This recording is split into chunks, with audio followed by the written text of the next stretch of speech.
भीम, जय भीम, जय भीम। तो सबसे पहले बाबा साहब के चरणों में अभिनंदन और उनके जन्मदिन के उपलक्ष्य पर आप सभी लोग यहाँ पर आए। आप सभी लोग को जय श्री और जय जोहार, जय भीम। तो सही बात है, आप सभी लोग को पता होना चाहिए, बहुत सारे जो बच्चे यहाँ पर बैठे हैं, संविधान का मतलब आज 85% लोग नहीं जानते भारत देश के। क्या सही बोल रहा हूँ, गलत बोल रहा हूँ? अभी थोड़ी देर पहले जब 11वीं वाले बच्चे यहाँ पर थे, उनके साथ भी बहुत अच्छी बातें हम लोगों ने शेयर किया। हम लोगों ने भी कल भी बच्चों को संविधान के बारे में बहुत सारी चीजें मैंने बताया।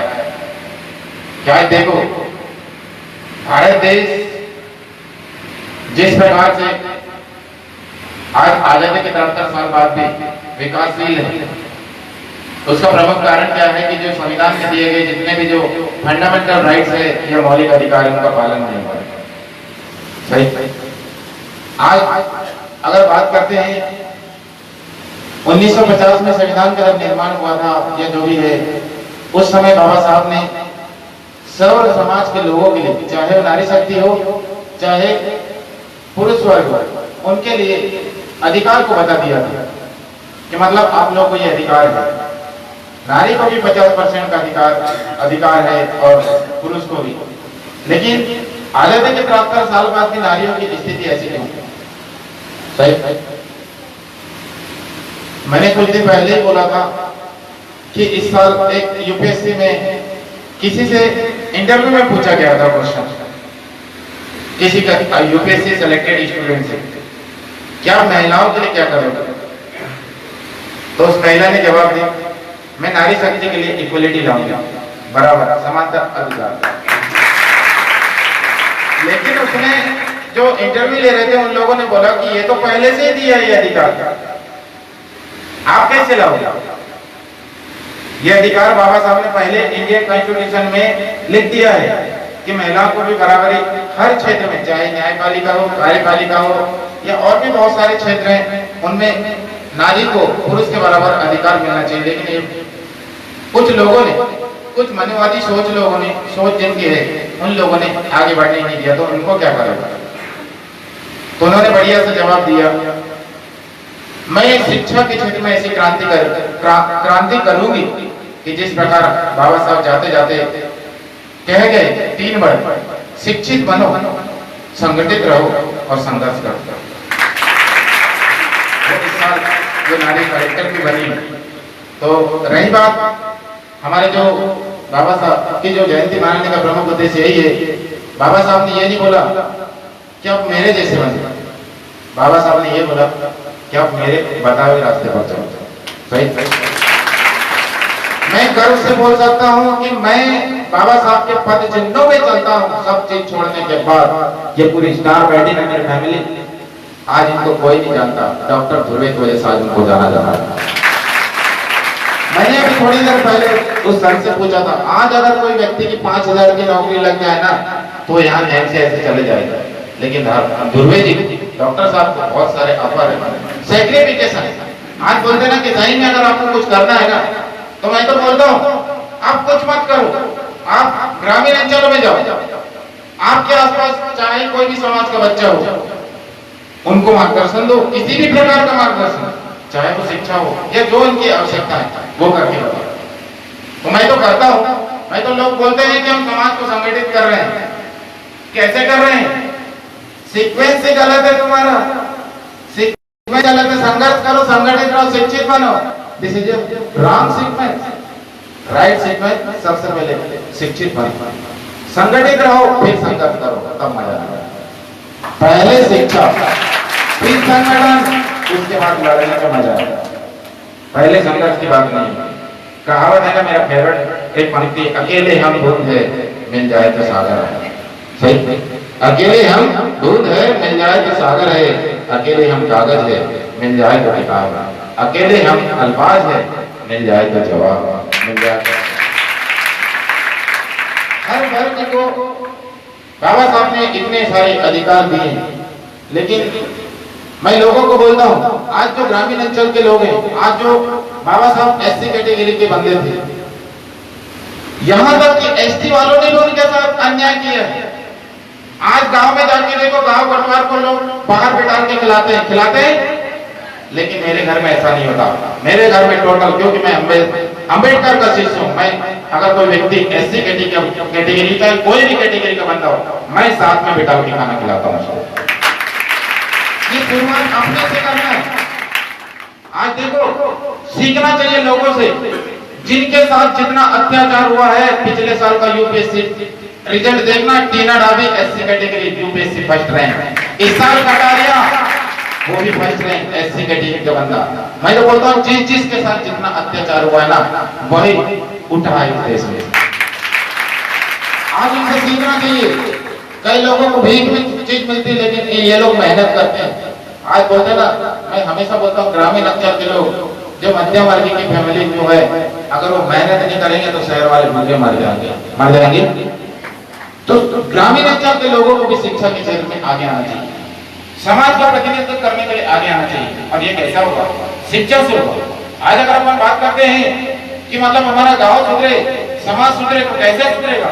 मैं तो बोल रहा हूँ जो एजुकेशन है, यही हर चीज का रिमोट कंट्रोल।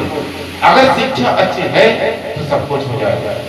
आज अगर बात करते, मैं कल भी बोला था, मैं किसी पार्टी का गुलाम नहीं, अभी थोड़ी देर पहले ही बोला था, लेकिन जो अच्छा काम करता है उसका जरूर, चाहे कोई भी व्यक्ति, कोई भी पार्टी। यहाँ हर व्यक्ति परेशान है, मैं बोला था अभी थोड़ी देर पहले, सही बात है। ये देश में हर कोई व्यक्ति कोई ना कोई पार्टी का गुलाम है। गरीब जनता परेशान, किसान परेशान और नेता मालामाल, सही है कि नहीं बताओ? लेकिन इसका विरोध नहीं हो रहा है। हम कहां तक विरोध करेंगे? बोलते ना कि तुम सोचते होंगे यार कि यार चेंज होना चाहिए, लेकिन चेंज कैसे होगा? हमने कोई ठेका लिया क्या? ठेका नहीं लिया। इसमें आप लोगों को समर्थन करना चाहिए कि अगर अच्छा काम कर रहे हैं हम लोग। मैं तो बोलता हूँ आज भी, आज बैतूल शहर से डॉक्टर घूमने चला गया ना, तो ग्रामीण अंचल के बच्चे लोगों की प्रतिभा वहीं तक रह जाएगी। सही। आप लोग बड़े कोचिंग संस्थान में जाके देखो, सिर्फ पैसे की बात होती है। आज तुम लोगों को कितनी अच्छी बात है कि यहाँ तुमको फैसिलिटी मिल रही है, तुम देते जाओ, हमारे में काम चलते रहना चाहिए। लेकिन दूसरे कोचिंग में डायरेक्ट पैसे की बात होती है और वहां पे फिर प्रतिभा काम नहीं आती। समझ में आ रहा है कि नहीं? आज हमारे देश में कई प्रतिभाएं ऐसी क्यों? आज लोग रिजर्वेशन की बुराई करते हैं, रिजर्वेशन की बुराई करते हैं। जिनको ऑलरेडी सब कुछ मिला है वो लोग रिजर्वेशन की बुराई करते हैं। मैं उनकी बातों से सहमत नहीं। अगर मेरे घर में सपोज दैट एक कोई नौकर है, उसका बाप काम करता है और मेरे को मालूम है कि उसका बच्चा अच्छे स्कूल में नहीं पढ़ सकता है, लेकिन अगर वो व्यक्ति अगर 2 नंबर कम में भी सेलेक्ट होगा तो इसमें तो आपको खुशी होना चाहिए कि एक गरीब का बच्चा, मजदूर का बच्चा कलेक्टर, डॉक्टर होना चाहिए, होना चाहिए। जब तक इस देश में जाति है, जब तक धर्म है, तब तक मतलब तब तक रिजर्वेशन होना चाहिए। मैं इस चीज को समर्थन करता हूँ, चाहे लोग कितनी बुराई करें, लेकिन जब तक इस देश से जातियां नहीं मिटेगी तब तक रिजर्वेशन होना चाहिए, होना चाहिए, होना चाहिए। और रिजर्वेशन का मतलब ये नहीं कि लोग मेहनत करके नहीं जाते, मेहनत करके। आज क्या होता है देखो, बहुत सारे लोग हैं अपने समाज का प्रतिनिधित्व करने के लिए भी लोग करते हैं, बिना मेहनत करने के बाद भी सबको लोग ऐसा सोचते हैं कि हमको ये मिलना चाहिए। लेकिन मैं आपको एहसास दिलाना चाहता हूं कि कई सारे लोग देखा होगा तुम लोगों ने, अब मैं नाम तो ना लूं, पर कुछ लोग ही ऐसे होते हैं जिनको दिक्कत होती है, और दिक्कत उनको होती है जो अत्याचार करते हैं निम्न वर्ग के लोगों के साथ। अभी कुछ दिन पहले SC/ST एक्ट के लिए दिक्कत हो रही थी। अब वो ब्रह्मास्त्र का मतलब होता है वो किसी पे भी जो अत्याचार करते हैं ST/ST वालों पर, उनके लिए लागू होता है, हर कोई के लिए लागू नहीं होता है। और विरोध वो लोग कर रहे थे जो लोग ST/ST का अत्याचार कर रहे थे, सही। वो हर किसी पे लागू नहीं होता, वो उसी पे लागू होता है जो उस पर जो लोगों पर अत्याचार करते हैं, तो हर कोई वो चीजें लागू नहीं होता। तो मैं आप लोगों से कहना चाहूंगा कि जिस प्रकार आप सोच रहे हैं, आप वास्तव में बोलते ना, एक छोटी सी बात बता रहा हूं, हमारे देश में मुझे बड़ी विडंबना होती है कि जिसने हमारे देश के लोकतंत्र को चलाने के लिए संविधान का निर्माण किया, आज कोई भी स्कूल में जाके देखो, मेन ऑफिस में बाबा साहब की फोटो नहीं लगी, लेकिन मेडिटेट आपसे वादा करता है कि आज से पूरे क्लासरूम में बाबा साहब की पहली फोटो लगेगी। हर क्लासरूम में जिसने संविधान का निर्माण किया सबसे पहले प्राथमिकता उसकी होनी चाहिए। आज राष्ट्रपति भवन में भी बाबा साहब की फोटो नहीं, कितनी विडंबना की बात है। और देश चलता है लोकतंत्र से, और लोकतंत्र को चलाने वाला संविधान है, तो संविधान निर्माता का फोटो होना चाहिए कि नहीं होना चाहिए? होना चाहिए। हर व्यक्ति, हर समाज के लोगों को जिसने अपने अधिकारों को दिया है, बांटा है, उस व्यक्ति की फोटो नहीं है, बड़ी विडंबना की बात है। और लोग अपोज भी नहीं करते, मतलब विरोध करना चाहिए, लड़ना चाहिए। देखो समझ में आ रही है? तो मेरा आपसे निवेदन है कि आप भी कुछ अच्छा मेहनत करें। बाबा साहब के जैसे देखो, बाबा साहब निम्न वर्ग के एससी कैटेगरी के थे, उसको स्कूल में घुसने दिए जाते, लेकिन सोचो मुझे कंफर्म जानकारी नहीं है, लेकिन फिर भी उस समय वो इतनी पढ़ाई किए थे। आज इंडिया में सबसे ज्यादा टैलेंटेड और सबसे ज्यादा डिग्री लेने वाला व्यक्ति वो था, बाबा साहब। आज सब कुछ मिलने के बाद भी, आज सब कुछ मिलने के बाद भी लोग नहीं पढ़ पा रहे। कितनी विडंबना की बात है, सही समझ पा रहे हैं? आज अपने को सब कुछ मिल रहा लेकिन नहीं पढ़ पा रहे। हर समाज के लोगों ने उसने लिखा है संविधान थे कि हमको सरकारी नौकरी तो पकड़ पकड़ के ले जाते थे, अब धकारा पकड़ पकड़, क्योंकि आज एक अनार 100 बीमार की कहावत हो रही है।